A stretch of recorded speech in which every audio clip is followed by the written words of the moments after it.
Listo, listo, muy buenas tardes. ¿Me escuchan, por favor? Confírmenme en el audio. Sí, sí, ahora sí te escuchamos. Sí, ahora sí ya, listo. Perdón, tuvimos un pequeño inconveniente con el audio. Bueno, listo, estamos conectados. Estamos ya iniciando esta transmisión en vivo. Muchas gracias, buenas tardes amigos, amigas, seguidoras de nuestra página Quilago Quijos Tours y nuestro canal Ecuador Paralelo Cero. En esta tarde del domingo 24 de mayo, en el que conmemoraremos la batalla de Pichincha en sus 198 años de trascendencia histórica. Bienvenidos, bienvenidas a quienes se van sumando de a poco a esta transmisión en Facebook Live y también en YouTube, participando de esta charla conmemorativa de una de las historias que marcó el siglo XIX con grandes hombres y mujeres amantes de una patria libre. Considerando este punto importante, también hablaremos de procesos independentistas del territorio de la Real Audiencia de Quito, donde se distinguen tres momentos importantes. El primero es de los esfuerzos iniciales de las primeras juntas quiteñas en 1809 y 1812. El segundo es el lapso de las autoridades españolas, recobrando el control en 1812 y 1820. Finalmente, la campaña libertadora, junto a la batalla de Pichincha en 1820 y 1822. Esta actividad se desarrolla con el fin de no dejar morir a nuestra historia, a más de ampliar nuestros conocimientos y puntos de vista a lo que fue la batalla de Pichincha. Es así como vamos a dar inicio a este encuentro y tengo el placer de presentar a nuestros expositores del día de hoy. Y les voy a pedir a los expositores que amplíen sus pantallas para que nuestros amigos y amigas les puedan visualizar. El día de hoy nos encontramos con nuestro querido amigo, el ingeniero David Albán, que desarrollará el tema de la independencia en 1820-1822. Él es ingeniero en administración de empresas turísticas, conservación ambiental también, y participó en el seminario de planificación y gestión territorial de turismo en Argentina como asistente. Participó en el segundo Congreso Internacional de Investigación en Turismo, Hotelería y Gastronomía, UTE, como ponente. Realizó el curso de liderazgo y trabajo en equipo en un control gubernamental, que es de la Contraloría General del Estado. También realizó otro curso virtual en atención al turista con discapacidad FENEDIF. También tenemos aquí el gusto de presentar al licenciado Brian Chico.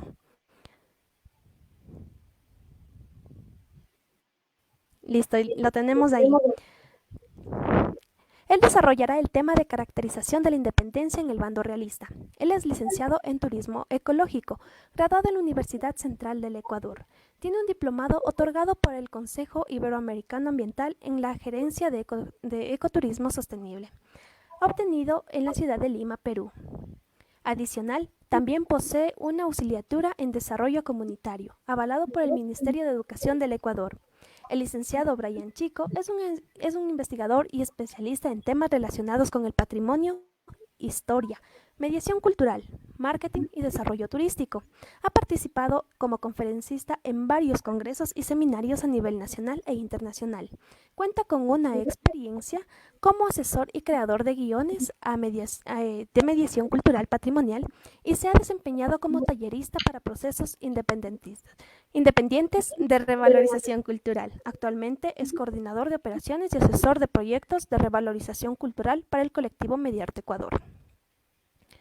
Tengo también el gusto de presentar a nuestro otro expositor, que es el licenciado Luis Patricio Vicente.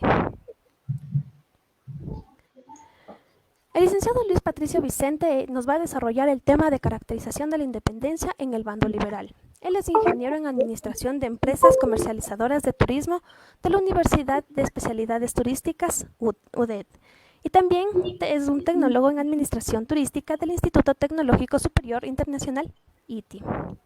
Es profesional en turismo con varios años de experiencia en la academia, procesos de certificación laboral, agencias de viaje mayoristas, operadoras e internacionales.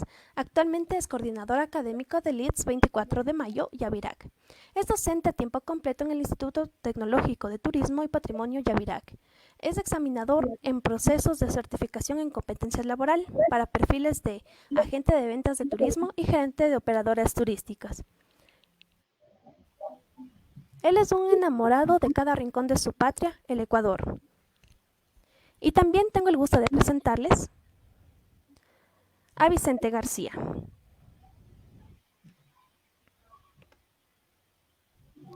Tengo el gusto de presentarles a Vicente García. Él es un quiteño de 27 años, creador de El Peregrino de Quito, personaje cultural que tiene como misión transmitir la influencia de la cultura del catolicismo en la historia de la capital como del Ecuador.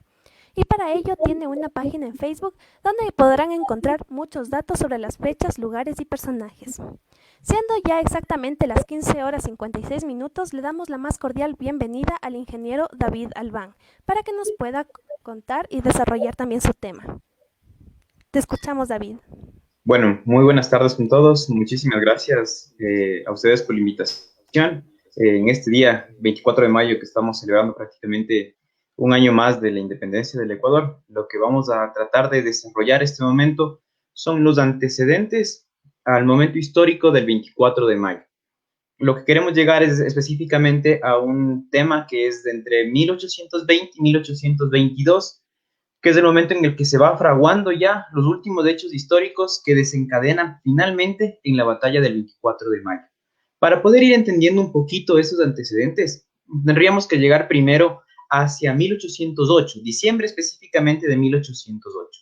Vamos a dividir este tema específicamente en tres. Vamos a ir a los antecedentes desde 1808 hasta 1820.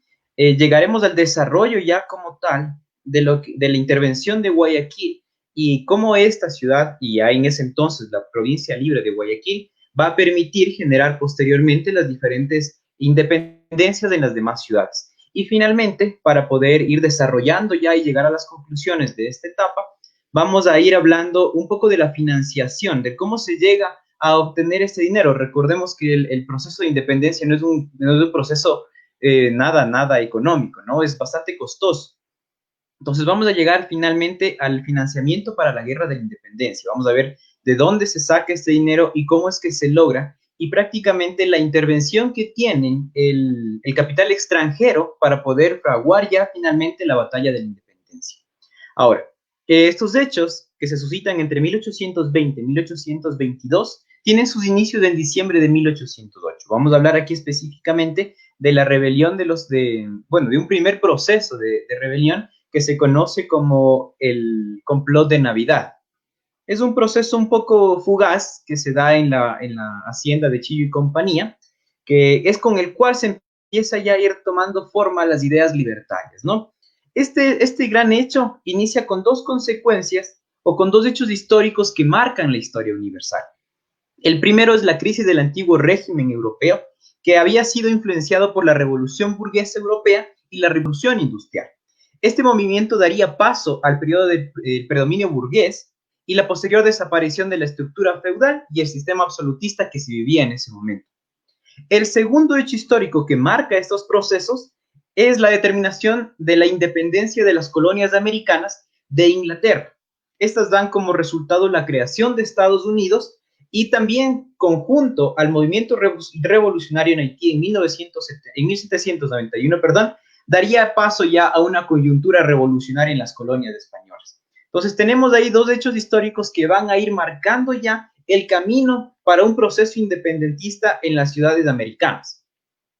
Ahora, llegamos a un primer antecedente que se da posterior a 1808, que es el 10 de agosto de 1809, que es la organización de la Junta Soberana de Quito, la cual se proclama independiente en relación con las autoridades de Francia que había impuesto en Madrid en ese entonces. Estamos hablando que para ese momento Francia ya había invadido España, había marcado como nuevo rey de España o como nuevo mandatario de España a José Bonaparte. ¿Ok? Entonces, aquí en América, al igual que en Sevilla, se habían ido dando ya algunas cortes, se habían dado algunas juntas autónomas, ¿sí? Y estas juntas van a jurar en lealtad al rey depuesto en ese entonces, que era el rey español Fernando VII. Ya, los integrantes de estas juntas fueron sobre todo ricos criollos que pertenecían a la aristocracia quiteña, y como sucedió en otras partes del continente, habían declarado fidelidad absoluta a la monarquía española, al igual que reconocían su legalidad y la religión que se había proclamado, ¿no? Esta primera forma de gobierno que se dio en Quito va a terminar finalmente con la reprimida por parte del ejército que había procedido ya desde Bogotá y desde Lima un año después, lo que vamos a conocer como la masacre de los patriotas del 2 de agosto de 1810. Ahora, a partir de ese momento van a iniciar 12 largos años prácticamente de luchas constantes hasta llegar finalmente hasta 1820. Aquí vamos a centrarnos en la historia de Guayaquil. Guayaquil para ese momento era considerado un astillero y un eje comercial. Era un centro de construcción de buques y uno de los puertos principales del Pacífico, con importantes enlaces comerciales que abarcaban desde Nueva España en el norte hasta el sur en Chile. Pero aquí hay que marcar una situación interesante, que aunque Guayaquil pertenecía a la Real Audiencia de Quito, topográficamente se encontraba más distante que Perú. Entonces era mucho más fácil viajar de Guayaquil a Lima que de Guayaquil a Quito, siendo que Quito era la capital, ¿no? El viaje a Santa Fe de Bogotá, de igual manera, se había convertido en un viaje bastante complicado de lograrlo, ¿no? Entonces, en ese entonces, Santa Fe de Bogotá ya se había convertido en la capital de la nueva República de Colombia. ¿Quién estaba a cargo de la República de Colombia? Estamos hablando de Simón Bolívar. Es por eso que muchos guayaquileños que eran prominentes, de fuertes lazos con la capital peruana. Los comerciantes y los miembros de la élite enviaban con frecuencia a sus hijos a Lima para que estudiaran. Aquí nos referimos ya a un primer personaje que es José Joaquín de Olmedo. Él había estudiado en Quito, pero también lo había hecho en Lima por la cercanía con esta ciudad. Es por lo que Bolívar y muchos colombianos también temían que Guayaquil en una posterior independencia pudiera unirse al Perú por la cercanía que tenía con Lima. Aun cuando el gobierno de Guayaquil había intentado independizar al resto de las provincias, que ahora se llamaba la Provincia Libre de Guayaquil, carecía de los recursos para lograr el propósito.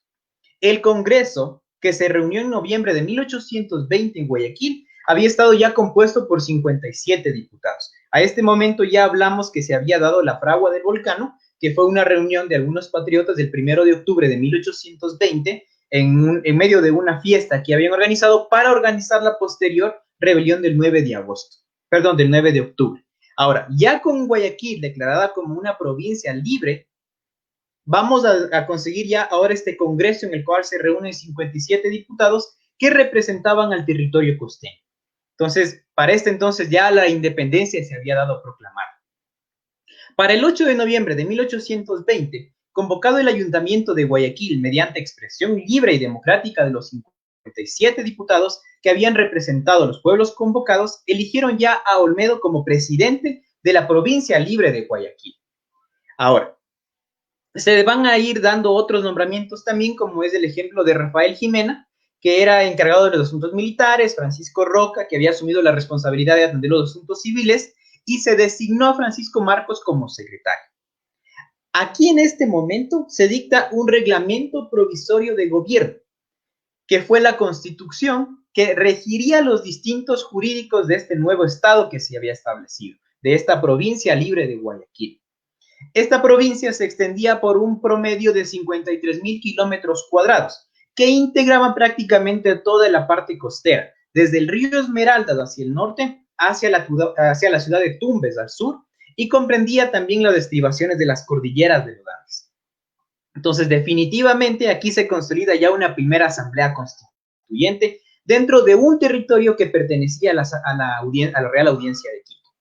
Ahora, los diputados tenían el propósito de que la antigua Real Audiencia de Quito se constituyera ya solo como una sola identidad, pero no había todavía el ingreso de las demás provincias, ese era el problema. Entonces, el presidente Olmedo, quien prefería una nación independiente, reconoce ese momento que la sierra no podía ser liberada si es que no era con la ayuda de alguien más. Así Olmedo va a tardar 2 años intentando obtener el protectorado de José de San Martín por el Perú o ya sea de Simón Bolívar desde Colombia, siempre y cuando esto no ponga en riesgo la independencia que había conseguido Guayaquil. San Martín responde a esto enviando un representante y Bolívar va a enviar a Antonio José de Sucre con 300 hombres. ¿Cuál era el fin? El fin era auxiliar a Guayaquil en esta nueva propuesta que tenía, que era liberar los demás territorios de la Real Audiencia de Quito o independizar. Vamos a hablar aquí de una independencia más que una libertad, porque lo que se buscaba en realidad con estos diferentes procesos era llegar a una independencia, a una autonomía, a la creación de un nuevo Estado, desconociendo obviamente a los antiguos regidores que eran españoles, obviamente, ¿no? Para este entonces, vamos a ver cómo ya llega Antonio José de Sucre con los 300 hombres, auxilia a Guayaquil, y al fracasar una segunda campaña organizada por Olmedo con el objeto de liberar a la sierra, el gobierno de Guayaquil fue obligado a llegar a un acuerdo con Colombia. El tratado que se había firmado en mayo de 1821 establecía ya un protectorado, pero en él no se comprometía ni que Guayaquil ni que Quito se uniera a Colombia. Como parte de este acuerdo, el general Sucre tomó el mando de las fuerzas republicanas hasta que la sierra fuera liberada. A pesar de la determinación de Guayaquil de conservar su independencia, Bolívar y San Martín ya tenían otros intereses en Guayaquil. Ellos buscaban la forma de anexar Guayaquil ya sea al Perú o Guayaquil ya sea a Colombia, la República de Colombia, ¿no? La fuerza relativa de ambos jefes fue cambiando con el tiempo. A medida que avanzaban los años, cada uno iba ganando más y otro iba perdiendo más poder. La situación política, por ejemplo, de San Martín había empeorado. Muy diferente a lo que había pasado con Bolívar, que en un momento iba aumentando, ¿no? Ahora, por la crecida de poder que había tenido Bolívar, informa a Olmedo en ese entonces que Colombia no permitiría que la independencia de Guayaquil, pues aseguraba que la provincia ya carecía de poder para poder mantener, que legalmente había formado parte antes de la antigua Nueva Granada y que la mayor parte de la población de Quito estaba a favor de la unión de Guayaquil a la República de Colombia.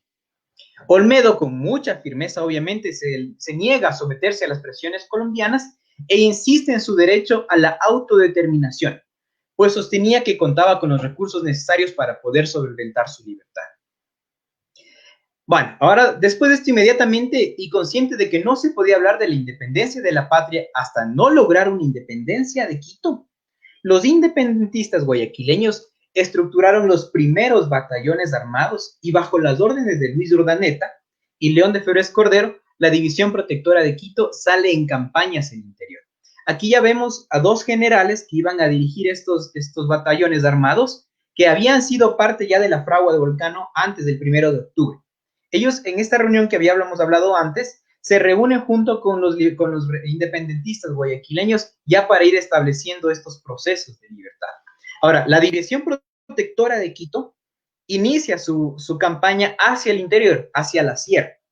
Al día siguiente, en las cercanías de Vilobán, que se encuentra en el camino a Guaranda, las tropas independentistas tuvieron ya prácticamente su primer bautizo de fuego, que fue la batalla del Camino Real. En esta primera batalla logran ya el triunfo y permiten que Guaranda proclame su independencia. A partir de esta independencia, entre el 11 y el 19 de noviembre se proclaman independientes Latacunga, Riobamba, Ambato, Alausí, Loja y Tulcán. Entonces, este proceso, esta campaña había ido dando sus frutos con el pasar de los días. Ahora, los independentistas guayaquileños, animados por el entusiasmo de independizar a todo el territorio, continuaron su marcha ya hacia Quito como central del poder de toda la Real Audiencia. Pero el 22 de noviembre, en los campos de Huachi, sufren la primera derrota que los obligó nuevamente a retroceder hacia Guayaquil.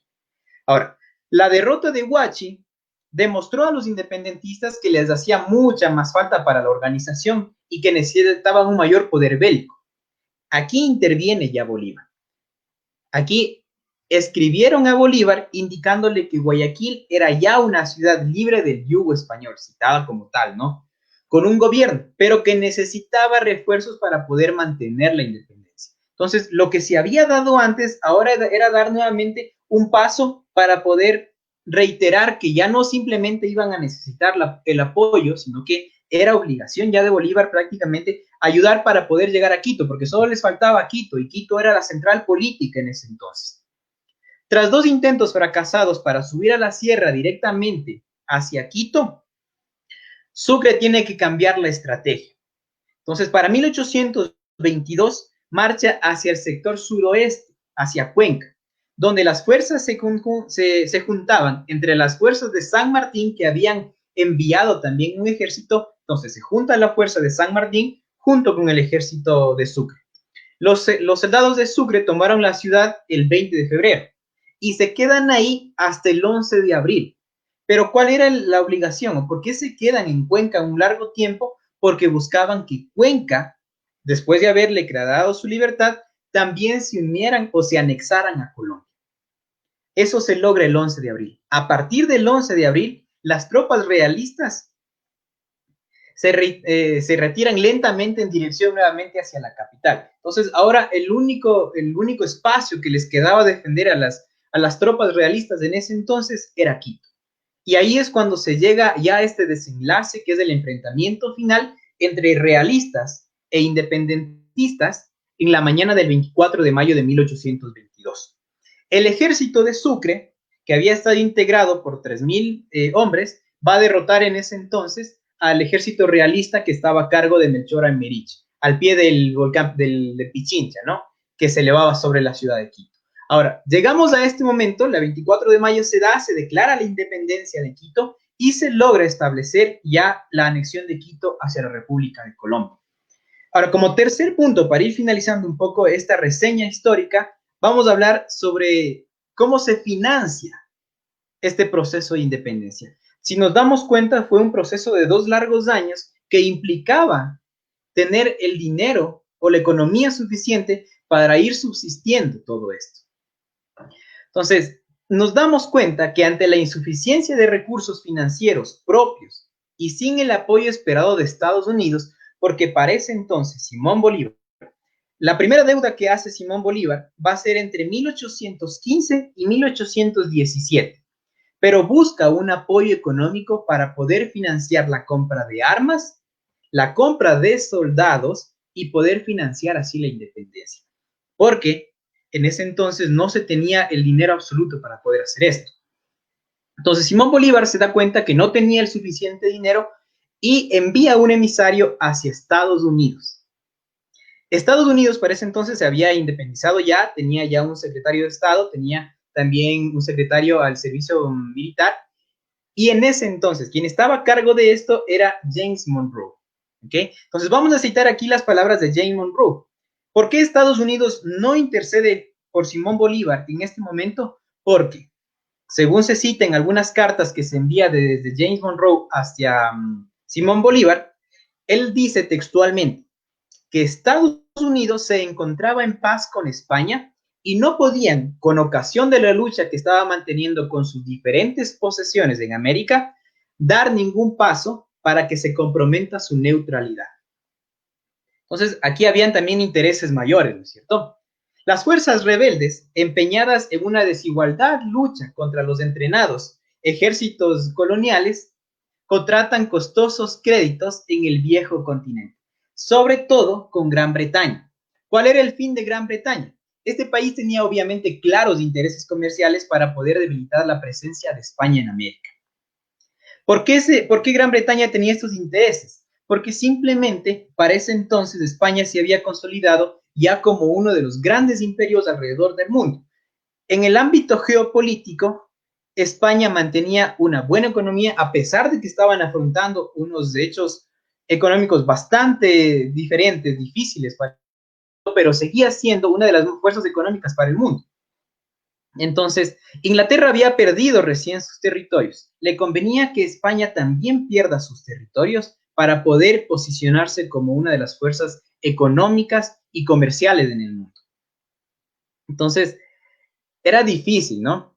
De esta manera, los préstamos que se consiguen en realidad no son otorgados directamente del gobierno inglés, ¿no? No es que Gran Bretaña le entregue el dinero a Simón Bolívar, pero sí lo hace a través de diferentes bancos y prestamistas. Estos préstamos y estas entregas que se hacen a la lucha en contra de, o bueno, a la lucha independentista, legitiman de alguna manera a las nacientes repúblicas. No se lo había hecho políticamente, pero ya se estaba dando a través del ámbito económico un reconocimiento a las nuevas repúblicas que estaban naciendo en América. Es más, estos créditos, detrás de los cuales se escondían los intereses imperiales británicos, contribuyeron al logro del reconocimiento de Gran Bretaña y los otros países europeos posteriormente. Entonces, prácticamente esos préstamos son los que van a impulsar después que en el ámbito político se reconozca a Colombia y a las demás naciones como naciones independientes.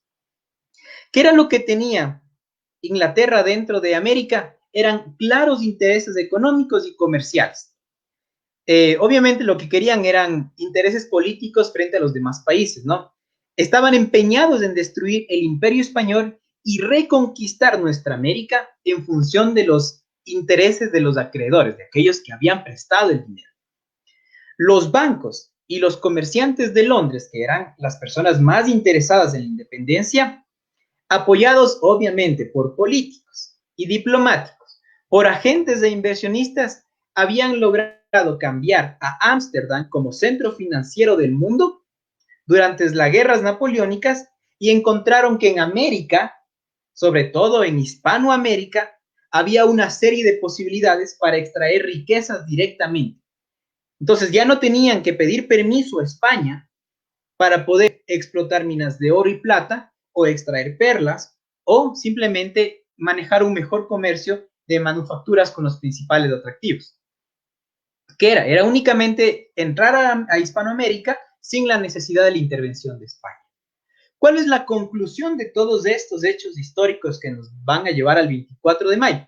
Primero, después de la batalla del 24 de mayo de 1822, se firma la capitulación por parte del general Melchor Almerich ante Antonio José de Sucre, en las cuales las fuerzas españolas le entregan las armas al ejército de la Gran Colombia y se acepta la derrota. La siguiente consecuencia es la anexión del departamento de Quito a la República de Colombia y de esta manera las demás ciudades vecinas continuaron independizándose del dominio de España. ¿Cómo van a seguir financiando la guerra? Porque como se inició en Guayaquil, y no se dieron, si ustedes se dieron cuenta, no ingresaron directamente a Quito, sino que fueron por otras naciones, ¿no? Por otras provincias, perdón. Entonces, ¿qué es lo que va a arrastrar esto? Que mucho del material bélico se vaya recuperando de cada una de las batallas y era mucho más fácil combatir. Y finalmente, la consecuencia o el resultado más importante que nos deja la guerra de la independencia es el endeudamiento de las nuevas naciones hispanoamericanas. Entonces, en el caso de Ecuador, ya como Ecuador constituido a partir de 1830, nosotros la conocemos con el nombre de la deuda inglesa. Y nuestras autoridades pudieron finiquitar esa deuda recién para 1976. Estamos hablando de 160 años después de haber contratado la deuda inicial. Y durante todo este transcurso de tiempo siempre se hizo una renegociación. Y esto básicamente es lo que nos dejaría un resumen histórico de lo que pudo haber sido las causas y consecuencias de la Guerra de la Independencia. Muchísimas gracias. Muchas gracias a ti, David. Y pues bueno, siendo las 4 de la tarde con 19 minutos, pues vamos a dar paso también al licenciado Brian Chico para que también nos comente un poco más acerca de cómo fue la caracterización de independentista en el bando realista. Hola Brian, te escuchamos. Hola, muchísimas gracias. ¿Me confirmas el audio nada más? Comparto lo que es pantalla. Listo. A mí me ha tocado hablar el tema de la caracterización del bando realista en la batalla de Pichincha. Hay que tener dos puntos súper claros al momento de hablar sobre la batalla de Pichincha. Habían dos bandos, obviamente. Uno por el tema de los reyes apoyando a la corona española y otro a los patriotas que buscaban el hecho de independizar las naciones. En este caso, pues la batalla de Pichincha, celebrada el 24 de mayo de 1822, tuvo muchas particularidades, antes, durante y después. En este caso, vamos a ver a las personas que se encontraban, por así decirlo, al mando de cada uno de estos bandos. por el bando de los independientes tenemos al general Antonio José de Sucre, y por otro lado tenemos al bando de los realistas, tenemos al general Melchor Aymerich.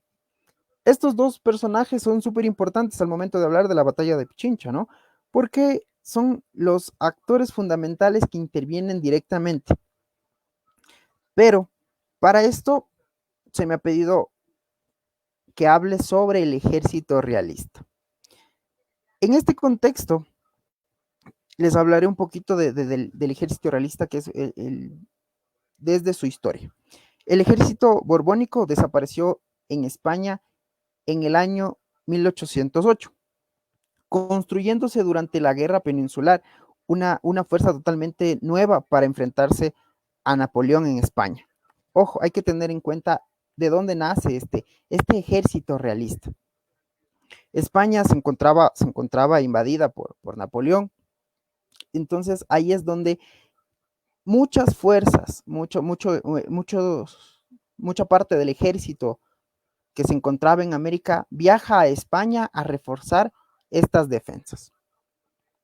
Al iniciarse el tema de la Revolución Hispanoamericana, el ejército colonial español se desintegró totalmente y grandes sectores de este ejército pues se integraron a otros ejércitos independentistas, o sea, que empezaban a apoyar el tema de la independencia como tal. Y esto mucho dependió de las juntas de gobierno americanas. Los batallones coloniales, en este caso, se comportaron en función al apoyo de las élites locales que estaban a favor de una junta o del virrey. Entonces, en este caso, el ejército realista en América fue una organización, digámoslo así, improvisada, que fue surgida por la reacción de los defensores de la monarquía española. Solo reconocían a la única como única autoridad al rey español, a través obviamente de los virreyes y las autoridades que ellos colocaban en el territorio americano. Y bueno, esto tuvo como fin interpretar e intentar detener el tema del proceso de independencia. O sea, este ejército se crea para poder intentar frenar todos esos procesos de independencia. Obviamente a frenar a las acciones de Bolívar, de Sucre, que fueron dos ideales, dos personajes importantes, los cuales hicieron mucha fuerza y lograron independizar y lograron también crear el tema de la Gran Colombia, juntando naciones. Ahora, la mayor parte de las agrupaciones militares de este ejército realista fueron, por así decirlo, una nueva creación, como ya lo dije, surgida de forma rápida, y que muchos de estos fueron parte de muchos procesos de la población en sí. ¿A qué me refiero a esto? Que muchos de los que conformaban ahora el ejército realista desde 1808 venían a ser criollos españoles muy pocos. Entonces, tenemos que tener en cuenta esto. Ahora también las unidades que crecían eran para los ejércitos independentistas, que son este movimiento el cual empieza a generar adeptos en el tema de los esclavos, tema de mestizos, indígenas, que se empiezan a sumar a los ideales de Sucre y Bolívar, ¿no? Hay que tener muy en cuenta estos detalles. Ahora, estos criollos eran súper leales a la corona española. Entonces es por eso que crean estos ejércitos o se unen al ejército realista. Entonces, para que mantengan una continuidad, o sea, para que tengan su poder en sí. Para el año de 1820, el número de españoles peninsulares que combatían aquí en América llegaba aproximadamente a 9.954 hombres. Y a partir de este año, el gobierno español no envió más personas, no envió más ejército, más expedicionarios desde Europa para reforzar a este ejército realista. Entonces, Murillo en la costa firme tenía aproximadamente 2.000 europeos bajo su mando. Ahora, para diciembre de 1821, se reembarcan desde México hacia la península ibérica aproximadamente 492 oficiales y 3.699 sargentos, cabos y soldados europeos que habían formado parte obviamente, del desmembrado del ejército realista en Nueva España. Entonces, esta es la realidad del ejército realista que se enfrenta a un 24 de mayo de 1822. Ahora, para encontrarse en este contexto, hablamos de una cronología, digámoslo así, días antes de este suceso. El 21 de mayo de 1822, Sucre llega a conocer a Lucas Tipán. Lucas Tipán es un sangolquileño, un indígena, el cual conoce todas las rutas de la sierra y se encuentra también con Rosa Montúfar. Pues obviamente Rosa Montúfar apoyaba esta idea de los ideales de Sucre y Bolívar, el cual pues los aloja a todos, a todo el ejército de Sucre en la hacienda de Chillo Compañía, en el Valle de los Chillos, actualmente el Valle de los Chillos en Selva Alegre, ¿no? Posteriormente, al siguiente día, el 22 de mayo de 1822, se mueve Sucre avanzando en este recorrido hacia Quito, donde se encontraba las fuerzas realistas, y se da lo que es la batalla de Conocoto, el 22 de mayo de 1822, donde tiene un enfrentamiento con aproximadamente unos 100 soldados. Para el 23 de mayo de 1822 pasa lo que es el ascenso a las faldas del Pichincha, para llegar a un 24 de mayo aproximadamente a las 9:30 de la mañana, empezar todo el enfrentamiento como tal. Hay que también tener en cuenta algunos puntos importantes, que en este caso, soldados de Antonio José de Sucre, según los historiadores, dicen que son 2.971 hombres. Ahora, soldados de la parte de los realistas eran aproximadamente 3.000 soldados, muy bien atrincherados en todo lo que es la loma del Panecillo. Entonces, la batalla de Pichincha en sí, Sucre la idea para no atacarla desde el sur como lo estaban esperando el bando realista, sino circunvalar todo Quito y empezar a buscar un lugar donde pueda atacar de mejor manera. Ojo, el ideal era el norte, pero por circunstancias de la vida y un mal cálculo, le coge en la cima de la Libertad, pleno día, donde obviamente es muy fácil divisar las tropas desde el Panecillo hacia la cima de la Libertad. Entonces empieza. Obviamente Antonio José de Sucre, gran estratega, gana esta batalla por su posición geográfica. Obviamente, al estar arriba y al acabarse las municiones, tenía la ventaja de la gravedad. Y al momento de la pelea podía defenderse de mejor manera. Aquí murieron 400, lo que se cuenta, ¿no? Según la historia, dice que es 400 cadáveres realistas y 200 cadáveres de la parte de los patriotas. Ahora en heridos, 190 realistas y 140 personas de los patriotas.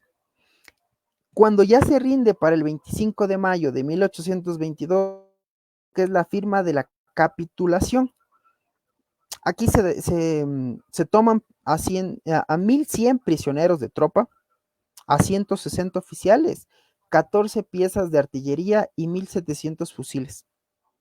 Entonces, hay que contextualizar esto también, porque los realistas sabían que si sucedía la derrota, si ellos perdían, significaba el fin del dominio español en esta parte del continente.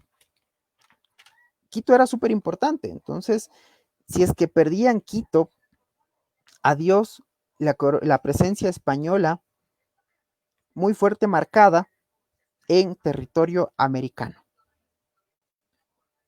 Aquí se encuentra una foto de Antonio Salas, que es la capitulación firmada por el general español, donde se encuentra Melchor Aymerich y Antonio José de Sucre, en la cual las fuerzas españolas le entregaron las armas del ejército de la Gran Colombia y aceptaron la derrota. ¿Qué viene después? Obviamente el ejército realista parte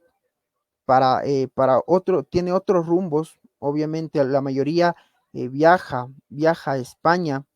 Los criollos se quedan asentados aquí a hacer una nueva vida, pero bajo ya un nuevo orden, un nuevo ideal.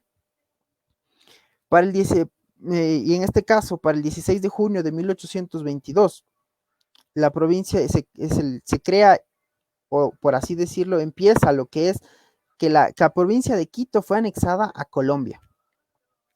El 13 de julio de 1822, Guayaquil también forma parte de Colombia.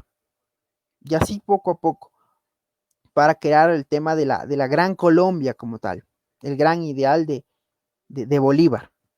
Y para 1830 se construyó la República del Ecuador, cuando ya se separan Colombia, Ecuador, los países que conformaban la Gran Colombia. Y para 1830 se constituyó la primera república, la República del Ecuador, con su primera constitución, y donde se declara al Ecuador como un estado independiente, formado por Quito, Guayaquil y Cuenca. Y bueno, para nada más terminar, pues una frase de Antonio José de Sucre: nada es más importante que la tranquilidad interior. Muchísimas gracias.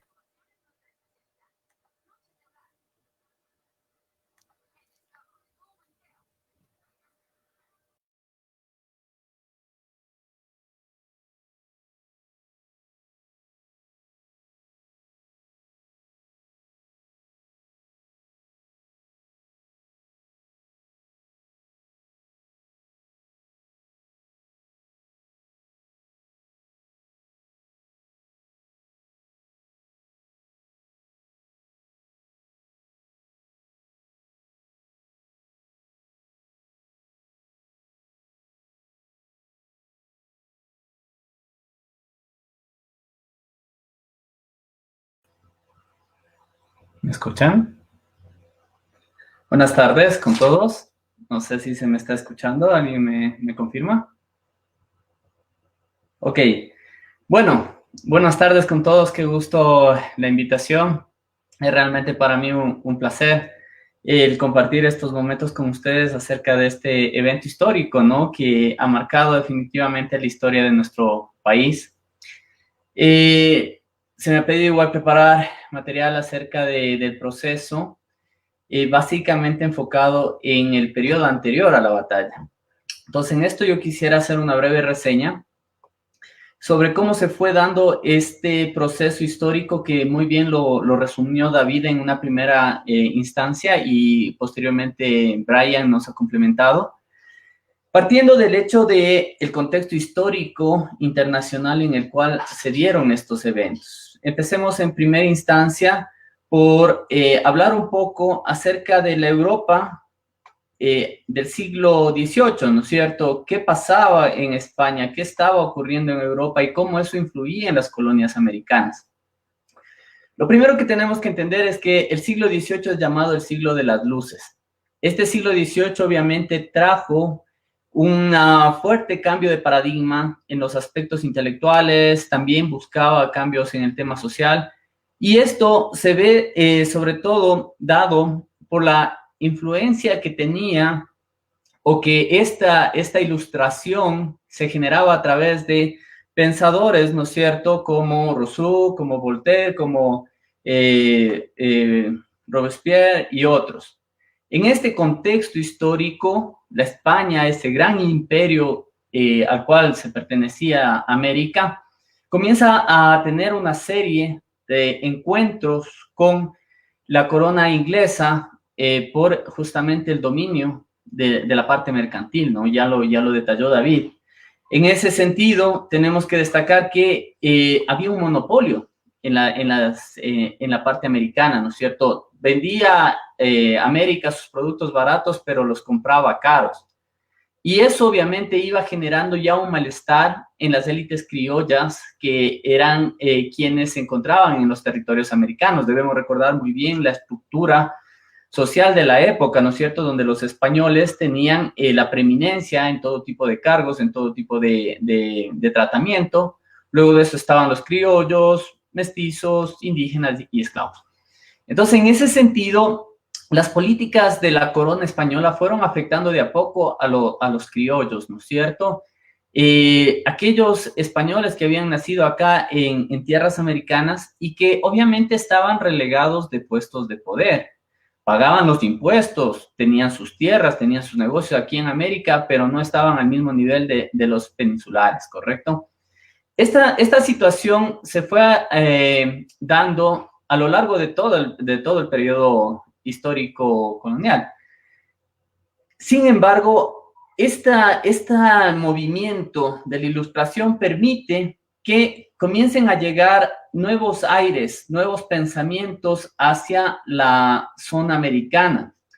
El primero de ellos, si lo podemos definir así, evidentemente fue la llegada de la misión geodésica francesa, que permitió hacer ese contacto con una nueva forma de pensamiento. Recordemos que Quito era una ciudad enclavada en medio de los Andes en un momento histórico en donde las comunicaciones no eran como las de hoy, ¿no es cierto? No teníamos pues la facilidad de tomar un avión, irnos a Europa o tomar un vehículo y trasladarnos a otro país, no, se demoraban mucho tiempo la transmisión de las ideas, la transmisión de los conocimientos. Entonces, en este contexto histórico, quiero señalar la importancia que tenía para el Ecuador y para, en general, las Américas, una orden religiosa que fue la orden religiosa de los jesuitas.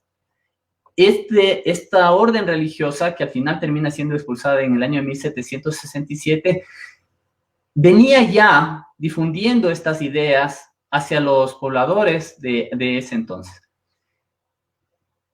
Toda esta situación generó que al final fueran expulsados de los territorios españoles, y esto generó también un malestar en las élites criollas, puesto que recordemos que quienes se educaban en ese tiempo no era el pueblo común y corriente, sino aquellos que tenían la posibilidad de ir a las universidades, y la única universidad en ese entonces en Quito se encontraba presente en Quito y estaba administrada por los jesuitas. Cabe destacar también en esto que la guerra mercantil que se tenía entre Europa e Inglaterra determinó al final una guerra que tuvo altos costos para la corona española. Y esos costos fueron trasladados hacia la colonia, hacia los miembros más pudientes de la colonia, generando aún mucho más malestar en los miembros de la colonia. Tenemos que destacar también en esto que para inicios del siglo XIX se da la invasión napoleónica a España. Y se produce un vacío de poder por cuanto Napoleón pone a su hermano José Bonaparte como rey de España, generando dentro de la misma península un descalabro, digámoslo así, administrativo. Esto también se vería transferido hacia las colonias, y todo este proceso determina que para 1812 se genere la Constitución de Cádiz, ¿sí? Recordemos que los españoles se opusieron a esta invasión napoleónica y generaron a su vez lo que fue la guerra de guerrillas.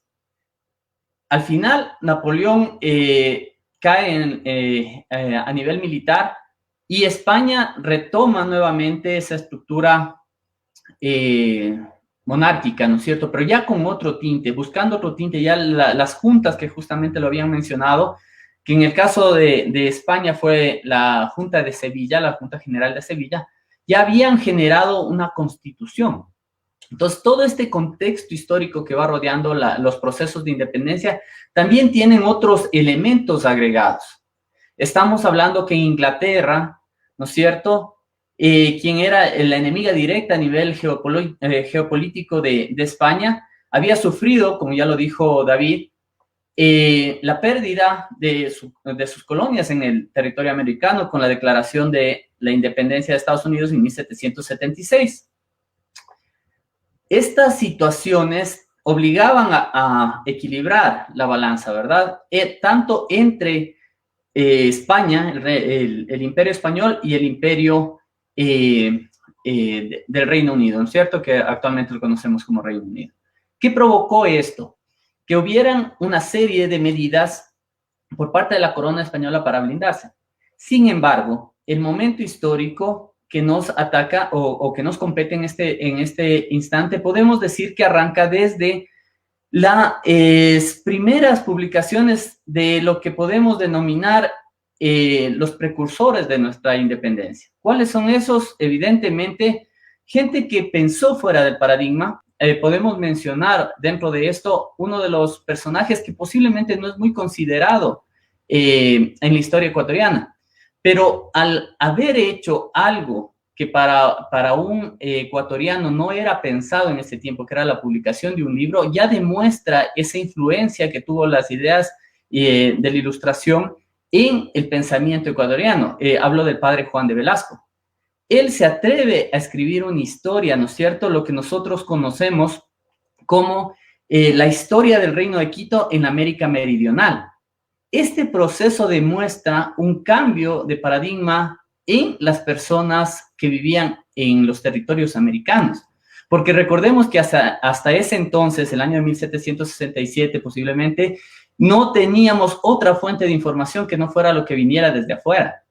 Es ya un primer cambio que va mostrando que hay algo dentro que está empezando a ver que se puede hacer algo diferente. Posteriormente tenemos evidentemente en la palestra al otro personaje destacado como precursor, que fue Eugenio de Santa Cruz y Espejo.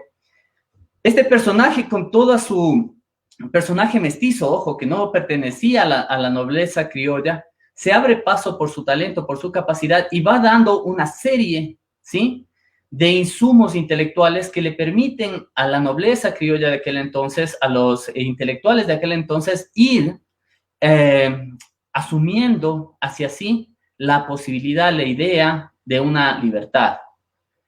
Claro que esto no era un proceso de pocos años, tomaría, como ya lo sabemos, hasta 1822 en el caso del Ecuador, y tiene él algunas publicaciones, ¿no es cierto? 1779, El Nuevo Luciano, básicamente era un despertador del ingenio de los quiteños. En 1780, Marco Porcio Catón, en donde esa sátira a los defensores del sistema ya demostraba justamente un pensamiento libertario. Para 1780, la ciencia blancardina nos habla de conformar la familia americana. Y en 1785, las reflexiones acerca de las viruelas es una crítica tan directa a las costumbres coloniales, al vasallaje, que prácticamente le fue granjeando ya la enemistad de las autoridades españolas de aquel entonces. Podemos hablar luego obviamente, de su obra máxima, ¿no es cierto?, el periódico Primicias de la Cultura de Quito. Y por supuesto, ¿cómo no vamos a tocar en este punto la fecha histórica del 21 de octubre de 1794, en donde todas las cruces de la ciudad de Quito amanecen cubiertas de banderas rojas con la insignia de libertad?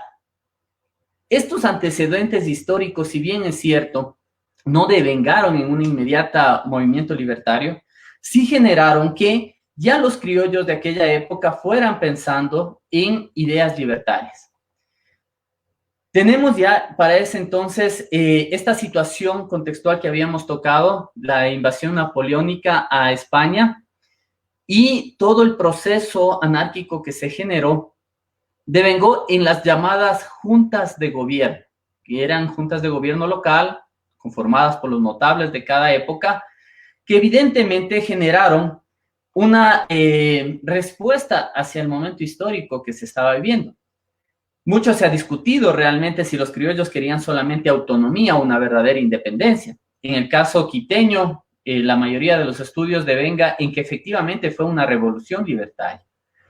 Esta revolución, ya lo habló David, se produjo o se empezó a fraguar con el 25 de diciembre de 1808 en la famosa conjura navideña que se generó en la hacienda Chillo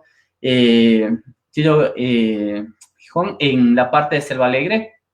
Y aquí se reúne la élite, ¿sí?, prolibertaria quiteña para comenzar a planear justamente un pretexto, un motivo para desconocer el régimen español. Para ese momento ya se habían producido una serie de eventos históricos a nivel latinoamericano.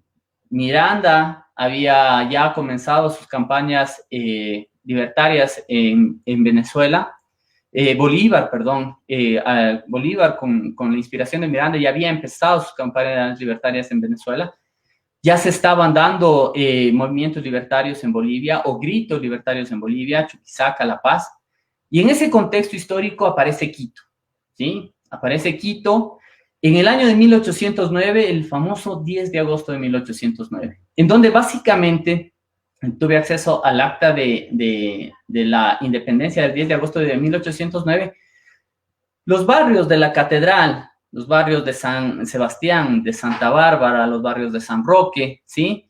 Los barrios de San Marcos, declaran un gobierno provisional, en el mismo que llaman a la unidad, a Guayaquil, a Popayán, a Pasto, a Barbacoas, Panamá, y a todas las poblaciones de los virreinatos de Lima y Santa Fe, para que se unan a esta Junta Suprema que gobierne interinamente a nombre y como representante del legítimo soberano que era Fernando VII. En esta Junta se le da la presidencia de la misma al marqués de Selva Alegre, Juan Pío Montúfar, y se nombra una estructura ya orgánica de gobierno, en donde básicamente destacan Juan de Dios Morales, Juan Manuel Quiroga y Juan de la Rea. Estos personajes vienen a ser los ministros o secretarios de Estado de esta Junta Provisional y se genera ya el primer grito de la independencia. Evidentemente, este proceso fue una situación en la cual no es que se habla directamente de abandonar España y todo lo demás, sino que se dice en el juramento, ¿verdad? Y cito textual, que se jurará obediencia y fidelidad al rey en la catedral inmediatamente y lo harán prestar a todos los cuerpos constituidos, así eclesiásticos como seculares, para sostener la pureza de la religión, los derechos del rey, los de la patria, y hará una guerra mortal a todos sus enemigos, principalmente franceses, valiéndose de cuantos medios arbitrios, honestos, les sugiera el valor y la prudencia para lograr el triunfo.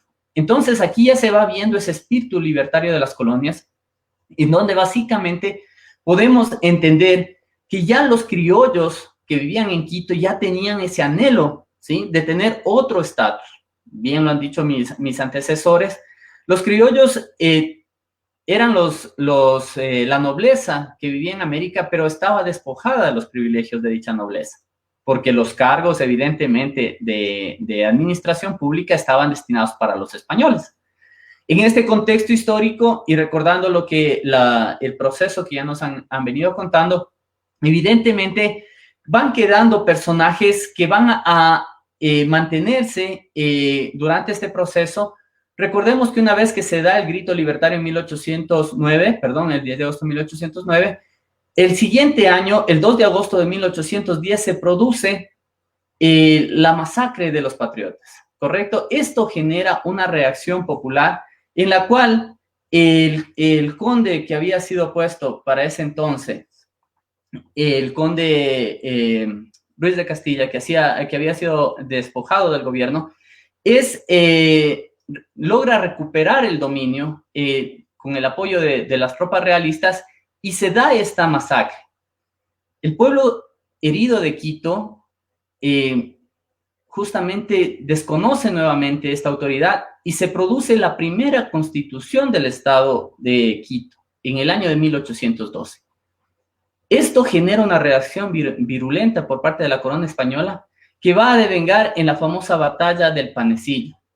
Autores como Javier Gómez Jurados han hecho la exposición de la batalla del Panecillo en sus obras, El Panecillo en la Historia, y dice que fue tal la inocencia del pueblo quiteño que comenzaron a generar cañones con todo el bronce disponible, se robaban las campanas, hacían balas con las soportes de los esferos y tantas cosas por sostener ese proceso libertario. Al final, la batalla se da en el Panecillo en el año de 1812 y se aplasta esta primera gesta libertaria. Pasan varios años, Quito queda en el ostracismo que le caracterizaba por su condición geográfica y no se tienen noticias de libertad hasta este nuevo proceso que ya lo ha conversado Brian, que lo ha conversado David, en donde básicamente las élites criollas quiteñas se adhirieron a los procesos libertarios que fueron llegando. Evidentemente, el 24 de mayo de 1822 es el punto culminante. En esto, resaltar el papel que tuvo Rosa de Montúfar, ¿no es cierto?, al ayudar a las tropas libertarias a llegar hasta la parte sur de Chillogallo. Allá, en la parte sur de Quito, en Chillogallo, es donde acampan las tropas libertarias y hacen algo estratégico, algo fenomenal, que al saber que las tropas realistas eran mucho más fuertes en armamento, que eran mucho más fuertes en el tema estratégico, en el tema táctico, optan por ir por el Valle de Yoa, ¿sí?, a manera de una celada oculta en donde no eran vistos por aquellos que justamente vigilaban desde el Panecillo. Avanzan, llegan hasta la parte alta de lo que actualmente es la Cima de la Libertad y embaten contra las tropas libertarias. Evidentemente, todo este proceso tuvo el apoyo, como ya lo han dicho, de otros agentes externos que estaban interesados en que justamente se rompiera el dominio español en las colonias. Es así que el ejército de Bolívar tuvo ayuda de muchos lados, ¿no? Ingleses, de la parte del sur de Perú, teníamos los mismos venezolanos, colombianos, la gente de Guayaquil que conformaba, y lo cual hoy está plasmado en ese monumento que es la Cima de la Libertad, ¿no?, en donde tenemos ese museo que conmemora justamente esta gesta histórica. Importante destacar aquí el papel del mariscal Antonio José de Sucre, ya que realmente si analizamos la capacidad estratégica que tuvo Sucre en el transcurso de todas las batallas que se fueron dando hasta el 24 de mayo de 1822, es tan importante que él previno todos los tipos de posibles situaciones que se podían dar. Recordemos que Quito tenía apoyo también de otros sectores que estaban bajo dominio español. En ese sentido, hay un documento que me pareció sumamente importante y quisiera compartir con ustedes, que es justamente el falso ejército que ayudó a ganar la batalla del 24 de mayo. Recordemos que para la batalla del 24 de mayo ya se tenían noticias y ya se había generado todo este proceso y los españoles buscaban reforzar el último bastión que era Quito. Este refuerzo que se esperaba que llegue era nada más y nada menos que el llamado Batallón Cataluña, que venía desde la parte norte para reforzar a las fuerzas españolas acantonadas en Quito. Sin embargo, en esta situación hay un documento encontrado por Carlos Vivanco Félix en el cual se detalla que Sucre teniendo ya la visión de que iban a pedir refuerzos, envía a Cayetano Sestari hacia la parte norte para justamente impedir que llegue este batallón a reforzar las fuerzas que estaban acantonadas en Quito. Sestari, en una estrategia muy importante, muy inteligente, logra disuadir a ese batallón a través de incrementar el número de caballos, posiblemente sin jinetes en algunos casos, y repeler el avance o el aglutinamiento de estas fuerzas españolas. Esto también es un hecho que marca el éxito en la batalla de Pichincha, por cuanto impide que justamente las tropas españolas tuviesen un mayor peso a nivel numérico y posiblemente armamentístico. La parte que me tocaba preparar era posiblemente hasta ahí. Sin embargo, quiero recalcar las palabras que ya se habían indicado y que justamente tenía que ver con la importancia que tuvo el apoyo, o al final, no digamos apoyo, pero el acuerdo que se tuvo entre Bolívar y San Martín. Porque evidentemente los dos estaban conscientes que ese proceso, ¿sí?, el proceso histórico de la independencia no se iba a concluir, no se iba a poder plasmar si no se unían fuerzas. Lastimosamente para José San Martín, él fue decayendo como figura política, también los procesos históricos de la parte sur del continente creo que afectaron en ello, pero evidentemente Bolívar tuvo el liderazgo y la audacia para generar esas estrategias de mandar a su mejor comandante, como era Sucre, a un campo de batalla que era sumamente complicado como el territorio ecuatoriano. En este sentido, bueno, no sé, tal vez podamos entender todo este proceso histórico que abarca el antes, durante y el después de la batalla de Pichincha.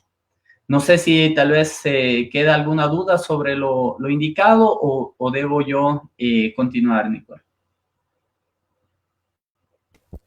Claro, para recordarles un momentito a nuestros seguidores, a nuestros amigos, amigas, que pueden realizar cualquier pregunta para así poder solventarlas. Sin embargo, no ha llegado todavía ninguna pregunta, así que podemos continuar si tiene más tema para poder seguir. Ok, encantado. Listo, entonces, en este sentido, es importante entender la siguiente parte de la historia, ¿no es cierto? Y la importancia que tuvo justamente la batalla de Pichincha en el proceso histórico ecuatoriano y en el proceso histórico de independencia regional. Ecuador, o en ese tiempo llamado Quito, no tenía para aquel entonces sino una importancia en el sentido de ser una unidad administrativa como era la Real Audiencia de Quito. Sin embargo, el proceso que hemos mencionado destaca la inteligencia y el compromiso que tenían los personajes o los pobladores de esta ciudad con respecto a los nuevos tiempos que se estaban generando. Aquí podríamos mencionar algunas cosas. La primera es que una vez que se consolida la batalla de Pichincha, los quiteños comprometidos fueron acompañando en el resto de procesos libertarios a las tropas de Sucre, a las tropas de Bolívar, hacia la final consecución de la libertad americana. También aquí hay que mencionar que, si bien es cierto la batalla de Pichincha ha sido estudiada desde muchos aspectos, hay cosas que aún están sueltas, como por ejemplo, dónde finalmente se firmó el armisticio. Sí, el armisticio de la batalla de Pichincha, muchos dicen que se firmó en determinados lugares, pero son cosas que tenemos que seguir investigando porque recordemos que el punto central después de la batalla de Pichincha estaba ubicado en el Panecillo. Ahí teníamos el Polvorín, y ese era el punto de defensa básico, táctico de la batalla de Pichincha, de la ciudad de Quito. Tal vez en esto también recalcar que una vez que se logra la derrota de los españoles en la ciudad de Quito, ya se puede extender hacia el resto del continente todas las situaciones libertarias que Bolívar las tenía planificadas para llevarnos hacia esa gran república llamada la Gran Colombia. Recordemos en esto que es fundamental el ir ganando el terreno hacia el sur, hacia Perú, ¿sí?, y Bolivia. Y una vez que se concreta, ¿sí?, la libertad de los llamados países gran colombianos, se genera por fin esa unidad histórica latinoamericana que ha sido tan difícil de manejarla, ¿no es cierto? Venezuela, Colombia, Panamá, Ecuador, Perú, Bolivia, la famosa Comunidad Andina de Naciones. El sueño de Bolívar no ha muerto, evidentemente que el sueño de Bolívar no ha muerto. Sin embargo, tenemos que entender que en ese sueño libertario que tuvo Bolívar, hubieron hitos como fue el de la batalla de Pichincha, en donde realmente es, a mi modo de ver, el punto de inflexión, por cuanto Quito era el bastión realista de las tropas españolas, y a la caída de Quito comienza a desmoronarse el resto de la presencia española en América Latina. Muchas gracias.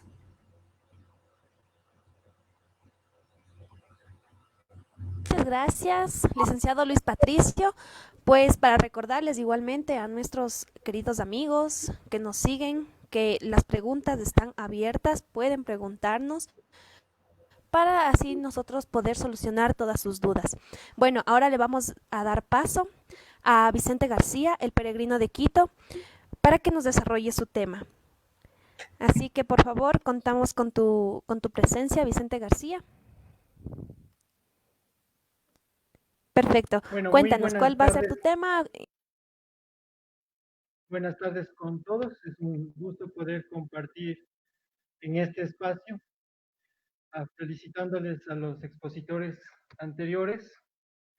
Bueno, un poco de mi tema, vamos a hablar sobre el escenario en el que fue la batalla de Pichincha, que es en esta ciudad de Quito, y lo que en ello marcó a su gente y cuáles fueron los primeros actos que hizo Sucre, aparte de la capitulación, en agradecimiento, se puede decir, por esta victoria. Bueno, hay que tener como cuenta que Aymerich ordena tocar la retirada a las tropas que están a cargo de él para que cesen el fuego. Algunos cuerpos de este ejército mantienen, sin embargo, cierta formación. Córdoba los persigue y baja tras ellos hasta el Tejar, ¿sí? Deteniéndose ante la iglesia por elemental prudencia, sin entrar a la ciudad, pero izando el tricolor en la cúspide de una de las torres y echando a vuelo las campanas, mientras los realistas buscan su salvación en el fortín del Panecillo, ¿no? Entonces, Quito entero, desde calles, plazas, azoteas y terrazas, y los techos de los edificios de aquel entonces lo que permite es que estén pendientes, estén expectantes de lo que está sucediendo en los incidentes de la lucha. Mientras en la cima estaba todavía el rugir de los cañones, ¿no? El silbar de las balas, se puede decir como el relampaguear de armas blancas.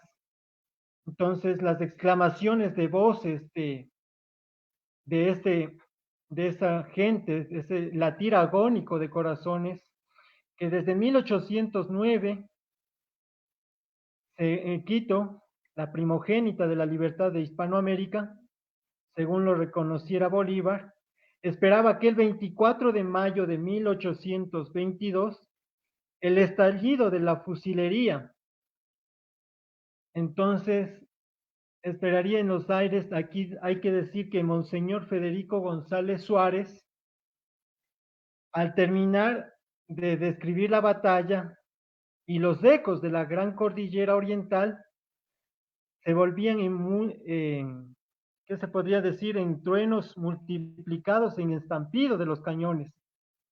Él mismo menciona que el ruido cesó, todo quedó en silencio, la batalla había terminado.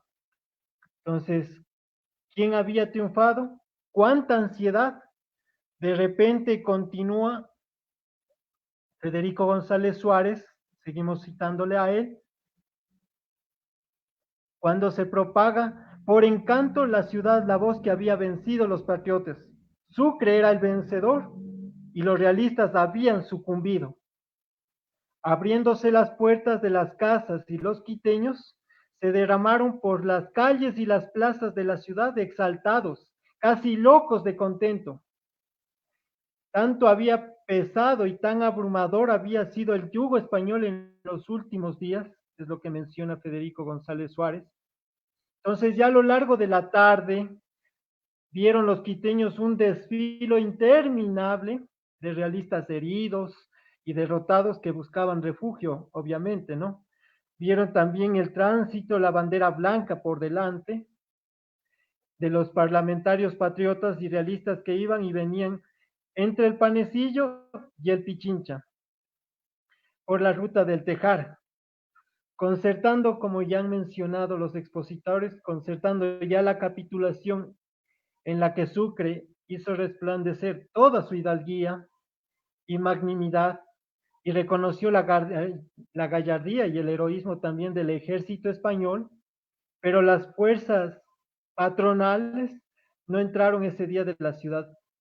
Sucre, cauteloso, concentró sus tropas en la montaña y solemnemente ya el 25, ya firmada la capitulación, ocupa Quito por la tarde, descendiendo en formación a banderas desplegadas. Entonces, aquí también hay que dar cuenta que a dar el parte de la batalla, el afortunado vencedor resume en sus logros los resultados de la jornada de Pichincha, ¿no? Y también han sido lo que ha sido la ocupación de la ciudad y los fuertes, y el 25 por la tarde, la posesión y la tranquilidad de todo el departamento y la toma de casi de los 1.100 prisioneros de tropa, de los cuales entonces estamos hablando, aquí citando, 160 oficiales, 14 piezas de artillería, 1.700 fusiles, fornituras, cornetas, banderas, cajas de guerra, y cuántos elementos de guerra poseía el ejército español, ¿no? 400 cadáveres enemigos y 200 nuestros fueron los que se regaron en el campo de batalla. Además tenemos 190 heridos de los españoles y 140 de los nuestros. Entre los primeros contamos al teniente Molina y al subteniente Mendoza.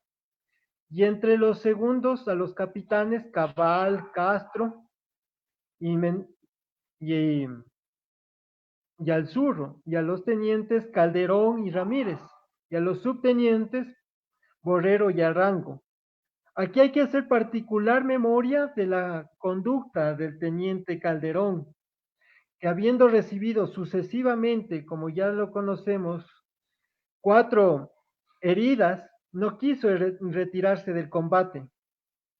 Como lo menciona Sucre, probablemente morirá, pero el gobierno de la República sabrá recompensar a su familia los servicios de este oficial heroico, que es lo que dice Sucre en carta a Bolívar.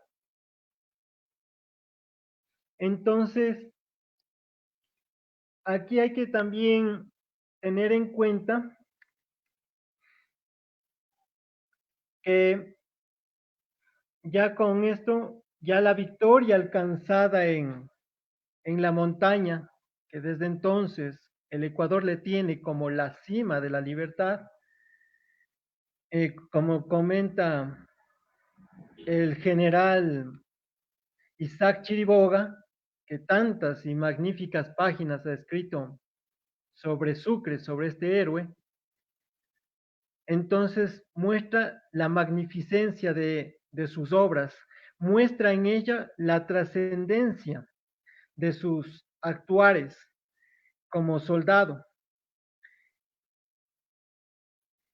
Justamente en este sentido, hay que darnos cuenta de que la magnificencia de Sucre, que ya lo veremos un poquito más adelante, es la de caridad cristiana. Como mencionan que ¿Tuvo que ver la iglesia en la batalla de Pichincha? Sí, tuvo que ver bastante. Recordemos a Cuero y Caicedo, también tenemos que recordar, pero objetivamente en la batalla de Pichincha fue la participación de muchos religiosos en contra de algunos de sus superiores que estaban a favor del mando realista, participaron desde su propia posición, no incluyéndole a la iglesia, pero siendo religiosos. En este sentido, siendo partícipes como hombres civiles, pero sabiendo su calidad de religiosos. ¿Por qué Simón Bolívar no interviene en la batalla de Pichincha? Porque Simón Bolívar le delega toda la comandancia de este trabajo a Sucre. Este trabajo que está articulado es para tenerle, se puede decir, conocer la gloria de Sucre y saber hacerse conocer, que no era muy conocido en este sentido, Sucre. Y como ya han mencionado los expositores, fue gracias a Sucre en que los españoles pudieron reconocer como a Colombia, pudieron reconocerla como una civilización. Entonces el mérito de dirigir esta batalla caía en las manos de Sucre. Ahora, regresando en este sentido, una de las actividades que poco se menciona en la historia es que Sucre da gracias a Dios por la victoria.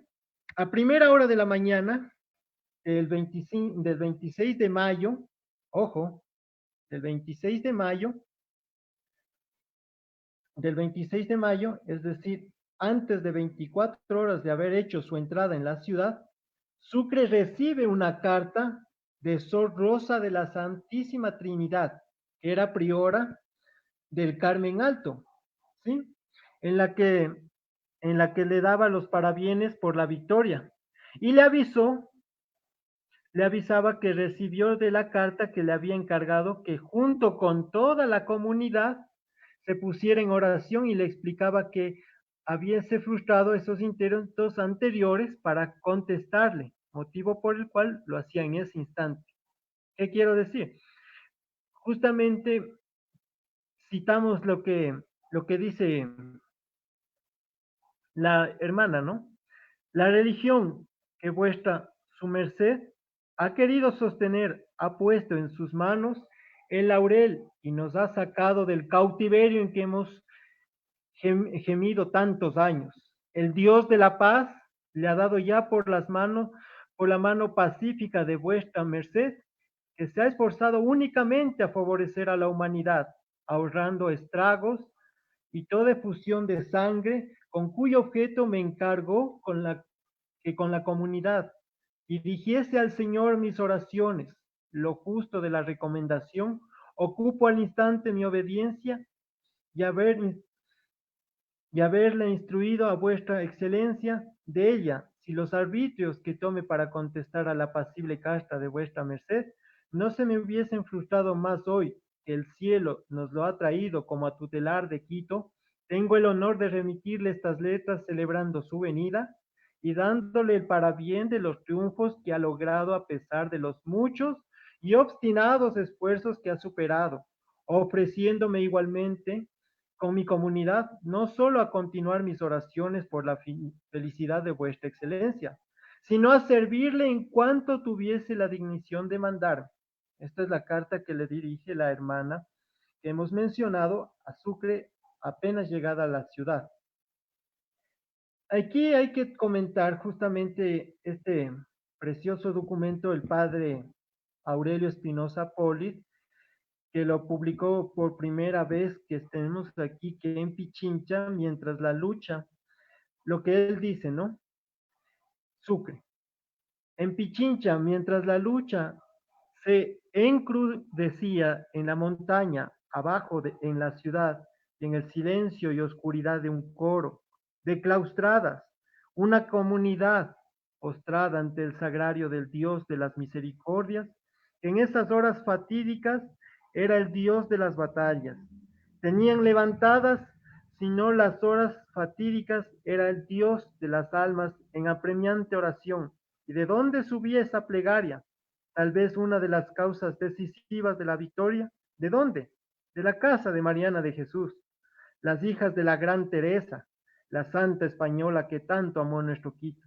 Las carmelitas de la Fundación Antigua tenían, como bien sabéis, su convento en la casa misma embalsamada por la heroica santidad de la excelsa Virgen quiteña. No son estas coincidencias fortuitas, señores, para la sabiduría divina. Nada es fortuito ni casual. A las hijas de Santa Teresa había pedido Sucre oraciones por la acción decisiva que sentía las súplicas de su propio, como decía él, de su propio corazón, de creyente. Quiso confiarles a aquellas vírgenes consagradas, como lo menciona, para que las apoyaran con el propio clamor de sus corazones virginales. Para un clamor más eficaz todavía se unía a esa común plegaria y más eficaz aún se une desde el Carmen Alto, subía hasta el trono del Altísimo. No lo dudemos. Mariana de Jesús unía en el cielo su oración a la de carmelitas quiteñas, y por estas oraciones inclinó Dios la balanza a favor de la causa justa de nuestra libertad. Esto es lo que menciona Sucre, ¿no? Bueno, entonces aquí también, desde entonces, Sucre guarda gratitud especial para las monjas de Quito, a las que le llama mis carmelitas, y a veces cuando su espíritu profundamente religioso tenía necesidad de refugiarse en Dios, visitaba el convento del Carmen y salía de allí fortalecido. Esto lo sabemos por el propio Sucre, ¿no? Que continuó con tal piadosa práctica, y así lo dice en carta, que desde Cochabamba, en Bolivia, dirige a su amigo el coronel Aguirre, ¿no? A Vicente Aguirre, con fecha del 15 de julio de 1825, que dice textualmente, cito: usted hará una visita a mis carmelitas de Quito, expresa, y dígales que quisiera pasar con ellas el día de mañana y que por ellas visitaré mañana a la, al salir de esta ciudad que siempre me encomiende.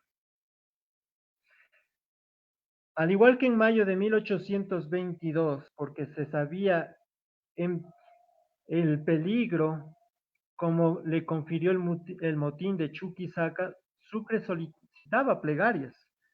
Sucre, en víspera de la batalla de Pichincha, como hemos mencionado, pide oraciones a unas monjas de Quito. Ya hemos mencionado que el padre Aurelio menciona que Sucre quiere afianzar su esfuerzo y su valor sobre una esperanza que no falle, y esta es la de su fe, su fe en Dios, su fe de católico práctico. Nadie pide oraciones sino porque cree en la eficacia de ellas. Nadie encomienda a Dios una empresa en que le va la vida, sino porque tiene fe en la providencia divina que rige todas las cosas. Sucre sabía, y con este hecho la proclama, humilde y generosamente, que el soldado de la batalla, pero es Dios quien concede la victoria. Entonces aquí hay que tener en cuenta que las fiestas ordenadas por el Cabildo Municipal tienen lugar del 28 al 30 de mayo. Conforme se había ordenado, entonces la ciudad fue iluminada por las noches, hubo fuegos artificiales y bailes populares. Entonces el Cabildo también ofreció conciertos y al frente de su casa colocó una figura alegórica, la América sentada en un trono majestuoso y rodeada de sus atributos, acariciando el busto del libertador de Colombia. A la derecha, un genio que simboliza Quito, presentando al busto del general Sucre una corona cívica. A la izquierda, los retratos de los más esclarecidos generales del ejército y, y con letras de oro sobre campo azul, los nombres de los oficiales y los soldados más ilustres. Entonces, aquí también hay que rescatar que en este sentido, cuando al predicar en honor a Sucre eh, en la iglesia metropolitana de Quito, que es la catedral, Monseñor González Suárez, quizás el primero de estos oradores, describió con detalle la escena, y le cito lo que dice Federico González Suárez aquel día, ¿no? Entonces dice, se abrieron de par en par las puertas de este templo. De esta misma augusta catedral hinchó el pueblo sus espaciosas naves, echándose a vuelo las campanas, inundando los aires de alegría y Sucre, llevando en yesta su espada triunfadora, entró aquí para tributar al Todopoderoso las debidas acciones de gracias por la libertad que se había dignado conceder a la antes colonia y ya nación independiente. Aquí, sí, aquí mismo, en este lugar, Sucre adoró rendido a Dios de pie mientras entonaba la acción de gracias o el Te Deum, como se conoce, con ademán recogido y compuesto en su ancha y espaciosa frente, donde algallaba los ojos vivos y chispeantes de la patria. Entonces, desde el primer momento se hizo público en Quito el voto hecho por Sucre a la Virgen de la Merced, de hacer celebrar una misa de acción de gracias en parte debido a este de acuerdo del ayuntamiento quiteño, en la que se estableció que se trasladara a la venerada imagen desde su templo a la catedral. Según desde aquel documento aprobado luego por el Congreso de Colombia, el 20 de junio el Cabildo decretó por añadidura, textualmente, que como un acto de más debido y principal de acatamiento y tributo de gracias al cielo por la gloriosa restauración de esta capital y sus provincias librado de los males que le amenazaban, se empiece una novena de misas de gloria con Te Deum al final de cada una, a nuestra gran reina y señora de Mercedes, en su propio templo, concluyendo aquellos días con una fiesta hecha con la debida suntuosidad. Sucre en persona presidió la fiesta religiosa al final. Con razón Mideros, en la propia iglesia mercedaria, la representa en la batalla de Pichincha, en el momento de invocar a la Madre de Dios. Si podemos observar en la Merced hay uno de los cuadros en que resalta a la Virgen de la Merced con Sucre ahí, ¿no? También en el primer aniversario de la batalla, según lo relata el Monitor Quiteño, diario que fundó Sucre, en su número extraordinario del 5 de junio de 1823, se rindió, textualmente dice, se rindió especial homenaje a Nuestra Señora de las Mercedes, el pueblo quiteño, al solemnizar con demostraciones públicas de regocijo en primer aniversario de su emancipación política. Comenzó por una función religiosa que acreditó la piadosa referencia que hace de su actual felicidad. Entonces aquí, con la oración, también ya para concluir, hay que recordar que la magnificencia de Sucre y su devoción también está en sus primeros honores en tributarle a Dios y a su madre, que en este caso, como hemos mencionado, es a la Virgen de la Merced. Y en este tema que me han pedido discurrir, hay que tener en cuenta que la fe de Sucre o la fe de los grandes hombres se trasluce en sus obras que demuestran el patriotismo, la libertad y sobre todo demuestran el sentido del bienestar del prójimo. Eso se puede traslucir como la fe que tienen esos patriotas a lo que ahora son los valores históricos a los que enaltecemos el día de hoy. Muchísimas gracias. Listo, muchas gracias también a ti, Vicente. Bueno, me agrada saber que muchas personas nos están siguiendo y también tenemos algunas preguntas que son, bueno, son preguntas abiertas para todos nuestros expositores. Así que la primera pregunta es, ¿cuál es el rol de Carlos Montúfar en la independencia? ¿Quién de nuestros expositores nos puede ayudar con esta respuesta, por favor?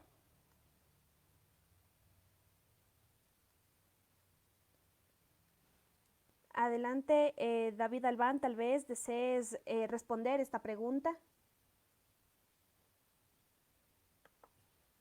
Bueno, el rol de Carlos Montúfar prácticamente para el proceso de la independencia toma valor el momento en el que él llega aquí a Quito como delegado después de lo ocurrido el 2 de agosto de 1810, ¿no?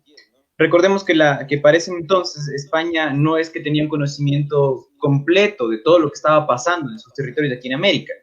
Entonces, prácticamente a los 3 meses de lo ocurrido aquí en Quito, es que se envía a un pacifista. Y en ese momento, quien llega aquí a Quito como pacificador de la ciudad es Carlos Montúfar. El momento que llega Carlos Montúfar, él se entera que quien había sido partícipe de la primera junta de gobierno había sido su padre, Juan Pío Montúfar. Y para completar, Juan Pío Montúfar había sido expulsado de la ciudad por su participación en la primera junta de gobierno independiente. Entonces, Carlos Montúfar es como la continuación de la primera junta de gobierno dada por su padre hacia un primer paso hacia la segunda junta de gobierno, y él deja a un lado su mandato o su rol como pacificador de la ciudad y se convierte hacia la siguiente razón, que es la creación de la segunda junta de gobierno. Entonces es como un lazo que une los hechos históricos entre el 10 de agosto, el 2 de agosto del siguiente año, la llegada de los pacificadores a la ciudad y la continuidad del intentar retomar Quito nuevamente bajo el control de España.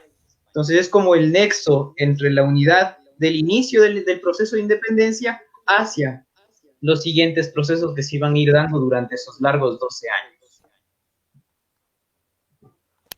Listo, muchas gracias, David.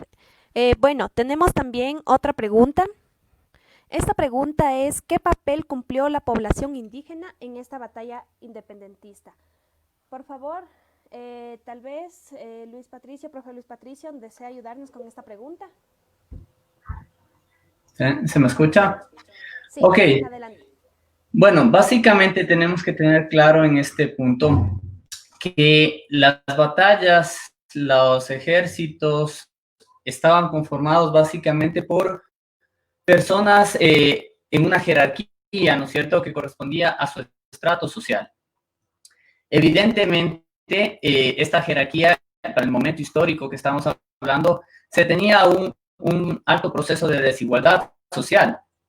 Netamente, el papel del indígena en este tipo de batallas no fue, recordemos que para 1780, que realmente una rebelión indígena generada por Tupac Amaru, esta más bien no fue apoyada por los criollos americanos. Al contrario, ellos sabían que en caso de que los indígenas triunfaran en la rebelión de Tupac Amaru, ellos perderían muchos de sus privilegios. Entonces, las revoluciones, las batallas libertarias que se generaron no tuvieron un componente indígena o un apoyo indígena fuerte, debido a que estas principalmente eran dadas por lo que llamaríamos la nobleza americana, con sus respectivos ejércitos y demás. Muchos sí se les ofreció, y vale destacar en eso, libertad, esclavos o personas que pelearan del ejército libertario, beneficios por pelear del lado del ejército libertario, pero no es que ellos en sí mismos tuvieran un papel preponderante o un papel histórico de base.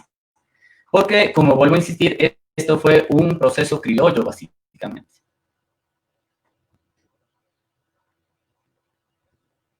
No sé si hay... Listo.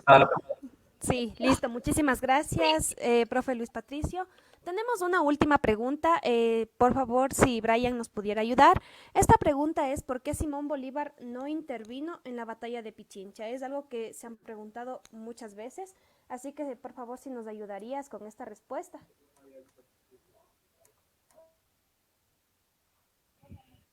Ahí me escuché mejor. Me tuve que mover por el tema del internet. Mira, te comento. A ver, Simón Bolívar, cabe recalcar que Simón Bolívar dio las directrices y dio toda la plena confianza para que Sucre interviniera en el tema de algunas conquistas. Ojo, muchas de ellas no estuvieron juntos en las peleas. Entonces, partiendo de esto, pues Bolívar se encontraba en otras estrategias en la parte del norte, en las ciudades del norte, en Colombia, efectivamente, en el cual se encontraba dando otras indicaciones a otras personas. Obviamente, cuando Simón Bolívar llega a la ciudad de Quito, se enteró de muchos hechos, de todo lo que se había hecho con Antonio José de Sucre en la batalla de Pichincha y todo su proceso. Y aquí asoma un personaje muy importante, un héroe, Abdón Calderón. Cuando Simón Bolívar llega a Quito, a la ciudad de Quito, asciende póstumamente a Calderón al grado de capitán y decretó que su sueldo fuera entregado a su madre. Entonces, es cosas muy importantes en las cuales Bolívar dejaba todas las cosas, toda la decisión, confiaba plenamente en Simón Bolívar. Entonces, por eso es que no se encontraba dentro de la batalla de Pichincha. Cabe recalcar que Antonio José de Sucre venía del sur y Simón Bolívar venía del norte. Entonces, para que lo tengan más en cuenta en el tema del contexto. No sé si ahí respondí la pregunta. Claro que sí, muchísimas gracias. Bueno, y también muchísimas gracias a todos nuestros amigos, amigas que nos acompañaron esta tarde en esta conmemoración de lo que es la batalla de Pichincha. Esperamos que haya sido de su agrado y pues también una felicitación a todos los expositores. Muy buenas exposiciones y muchas gracias por su apoyo, por ayudarnos, por seguirnos y también por las preguntas que nos hicieron. Muchísimas gracias, tengan una buena tarde.